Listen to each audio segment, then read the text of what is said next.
In February, the Associated Press obtained a summary of the Army's Pulse survey, which ranked the top barriers to recruitment based on public polling.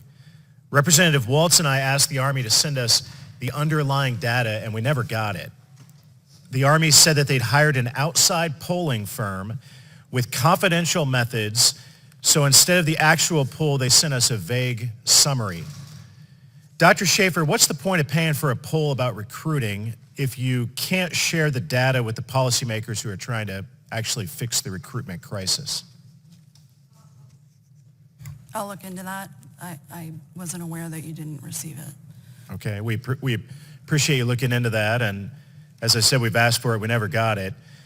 Dr. Schaefer, I don't think the Army's survey was actually meant to fix recruiting, though. I think it was a PR stunt. Congress got the survey summary after the Associated Press reported about it.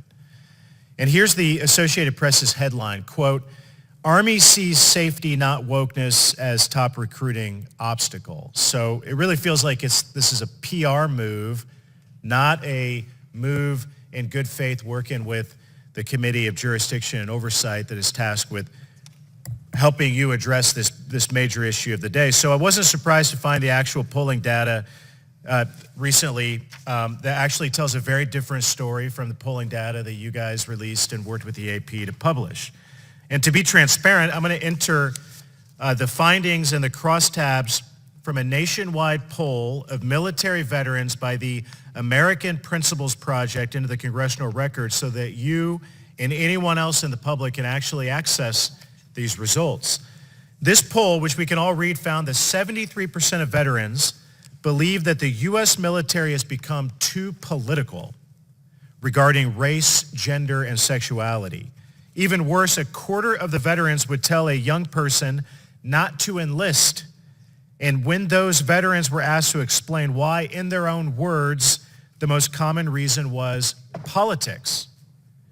So why do you think those results are so different between the Army Pulse survey and another publicly available survey? Why would it tell a different story? I'm not familiar with the survey that you're referring to. It may be sort of sample size questions. I'm just not sure.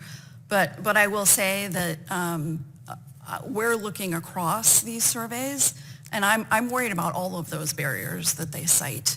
And so I don't think we should, again, this is a multifaceted issue, and I think we need to have a multifaceted solution that addresses those concerns or misperceptions that people have. So I welcome any additional. So this really recent survey says that clearly politics, DEI, wokeness is a problem.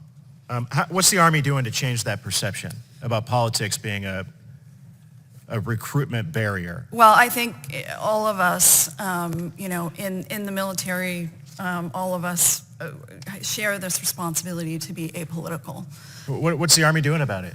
So we are demonstrating that we are being apolitical. I think our policies are really centered around our service members, maintaining readiness, first and foremost, quality of life issues, and trying to really get the message out about, again, the value of service. So you're telling us that you're trying to express that the Army is apolitical, but how are you doing it? How are you doing that differently? How are you doing that to address the issue that so many people are claiming is a real reason that people aren't joining the Army? So I'm not sure why there is an underlying perception that we are political.